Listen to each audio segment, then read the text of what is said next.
10 years, Colombia has been getting a lot of shine. It's talked about in many expat groups, in particular amongst Black American men. And many times when you talk about Colombia, you're hearing a lot of success stories. In Colombia? When I went to Colombia, I ain't had no babies because I had to wrap it up. But I did like 37 in 7 days. Yeah, I ain't over that. And with beautiful women that vary in culture and looks, Colombia is hard to beat. It's right close to America. It's cheap to fly there. Your money goes a lot further. And of course, as we've heard, the clapping is crazy. And it's gotten so bad that a lot of Black men are actually being rejected from Colombia, especially if they're carrying condoms in their suitcase and things like that. And what the Colombian authorities are trying to say. Why are you being turned away for having protection in your bag? Why would you not want to have condoms? Why would you travel anywhere? I mean, do they not assume that consenting adults might meet a woman there and decide to sleep with them? I mean, is they don't want sex tourism in the country, but Stop the cap. part of that might be true. A lot of that can't be true. Number one, prostitution is legal in most of these South American countries, in particular Colombia. But there is another dark secret that they are trying to hide in Colombia. Guys, in truth, I was really lucky. I was out for a very long time. Cops told me, if not for my fitness, I'd be dead. See, one of the things that Colombia is unfortunately known for is their history of selling cocaine, but also now this whole industry of robbing tourists. And this is a really, really big deal. There is a drug called scopolamine, and what some of the ladies do is when they get around a man, or even sometimes groups of men, they can throw the powder in your face, or they can put it into your food or into your drink, and you don't really know what's going on. In many cases in which I've seen with scopolamine incidents, people largely become zombies and help the other person literally take all of their money, give them passwords and all of that. And if they're lucky to wake up, then they find out that they are broke. They're locking up all of their accounts, their passport is gone, and they literally have no way to get back out of the country. And this is not always sexual or a man just looking for a lady.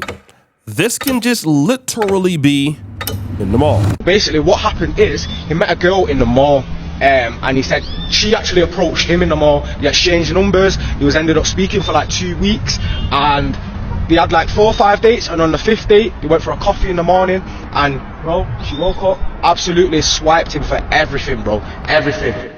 Imagine you're in the mall and just some beautiful lady walks up to you and approaches you. Now, of course, you think that, hey, why wouldn't she want me? I mean, I am a Black American or whoever I am. This makes sense. I mean, this is how real men are treated in Colombia. And of course, this incident didn't just happen on the first night. She waited for the first night, second, third, fourth, probably let him clap. And then on the 5th date, when she got him comfortable, then everything happened. Damn. But if you can survive one of these incidents, one of the beautiful things is, or the most important thing is, you leave with your life. Money can come and go, but you can build it back up over time, even if it is a huge setback, as long as you have your life. But what if American Gene Rudy Dagobert was found deceased in an Airbnb after being with 4 women that he met in Parque Lleras. Gene Rudy Dagobert, a 34-year-old U.S. citizen, was found deceased inside an apartment rented through Airbnb in the Estadio neighborhood of Medellin. Before he tells that story is really crazy, and it was really sad what happened to that guy. I think I still have gotten to this point where I don't quite understand how guys are still getting drugged. Like, It must mean that the local authorities are really not trying to deal with it, and it seems to still be a way that these girls are still able to make money. But, you know, it's funny. I saw something on Instagram that said, you know, being black in Colombia is a cheat code. It really isn't. From what I'm looking at, being an American in Colombia seems to just put a target on your back. And I really just don't see any reason to put myself in a situation like that. That's scary. Everybody be careful for all my Colombia travelers who are going to Medellin and Cartagena, bro. Like, be careful, man. Like, I really think that we're getting to these times in the community when we need to stop separating everything by race, like black travel, white travel, whatever. But we're all travelers in the community. Everybody has a passport. We're all from Western civilization. We need to find ways to work with each other, to help each other. And that's the whole point of why I'm trying to make the Palacio Network. The Palacio Network is going to bring everyone together from everywhere.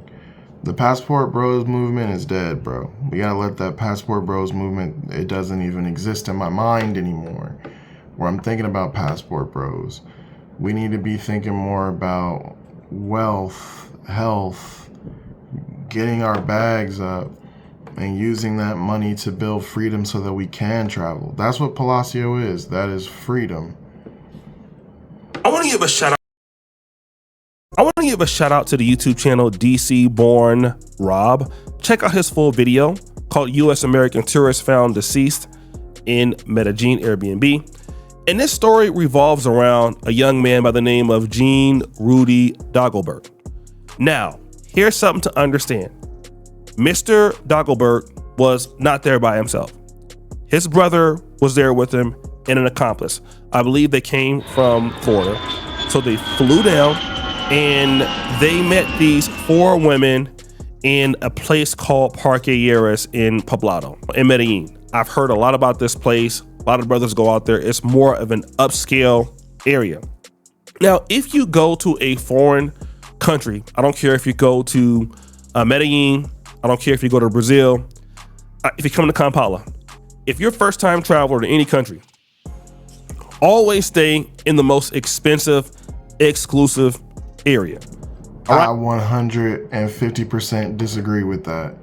You do not have to stay in the most expensive area. Now, maybe that should be, you know, something to think about when traveling to Colombia and the Dominican Republic. You don't have to do that. Living amongst the Dominicans is the most easiest thing to do, and it really takes a lot of stress off of your back as far as like being played or somebody like trying to trick you for being an American or get something out of you. A lot of the begging and people coming up to you trying to sell you stuff, it's not going to happen if you're just in your apartment near like a barrio area or a mostly Dominican area. So I don't think that you have to go stay in the most expensive place.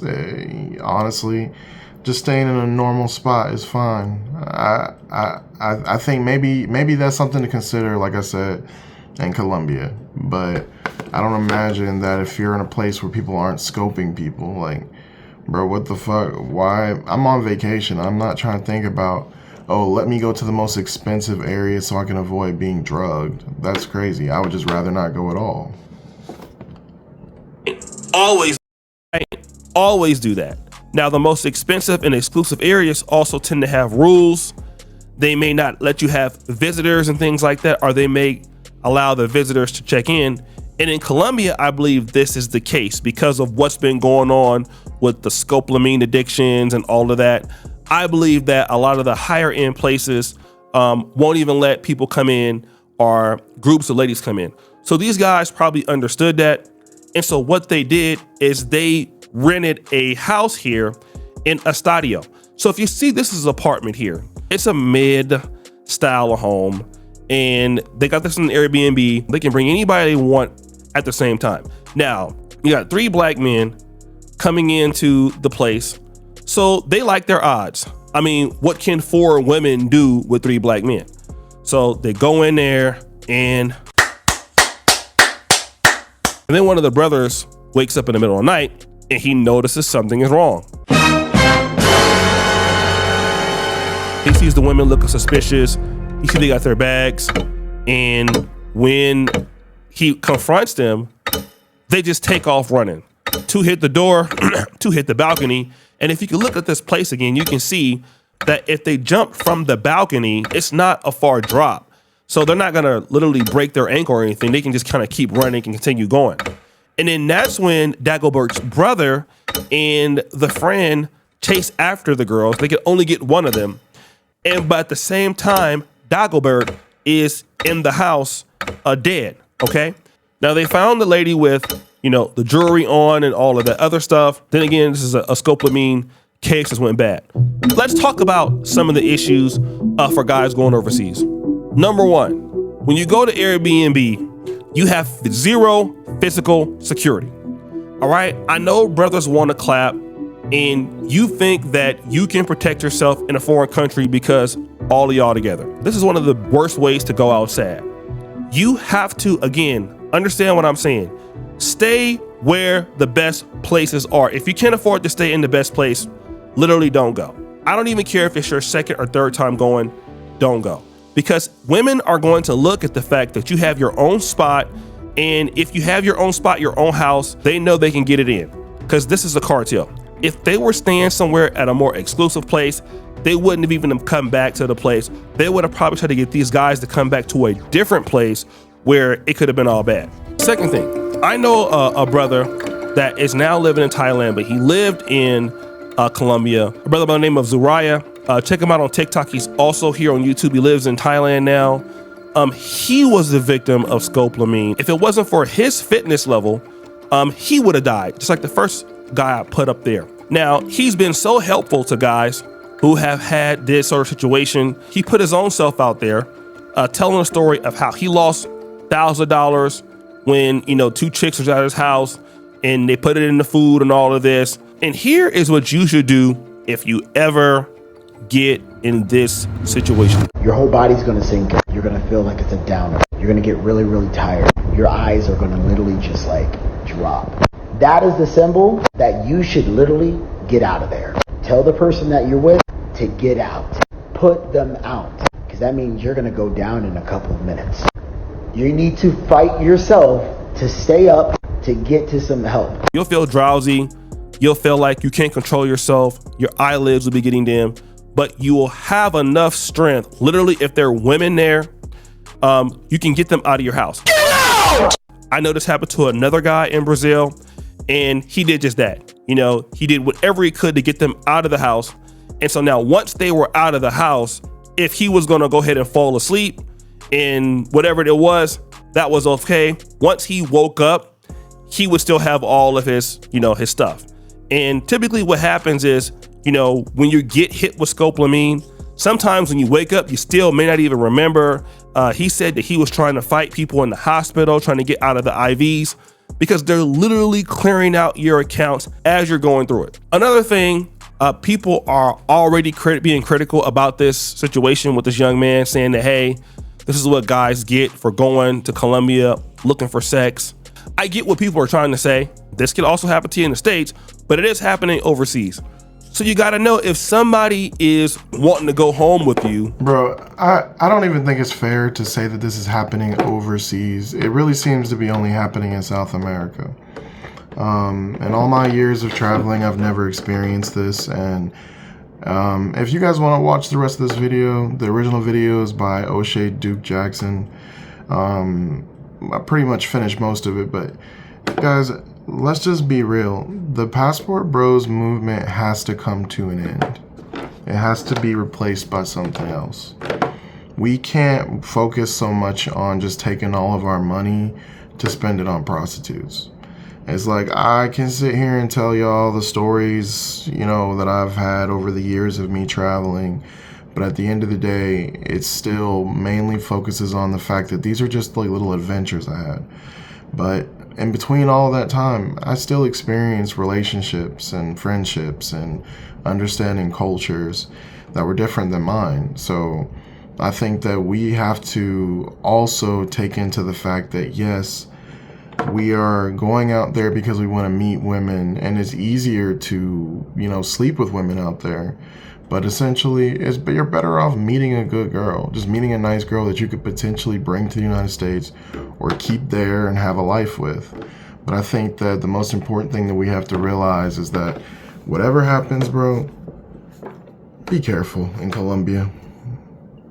Try DR, try other countries, man. The Colombian women are bad, but they're not that bad where you want to put yourself in a situation like that. And another thing I want to say is, guys, the Palacio Network, we're starting off on a WhatsApp group. I wanted to get everybody in the WhatsApp group because I want to build a network of guys who are looking to meet similar-minded people who want to just build and get better.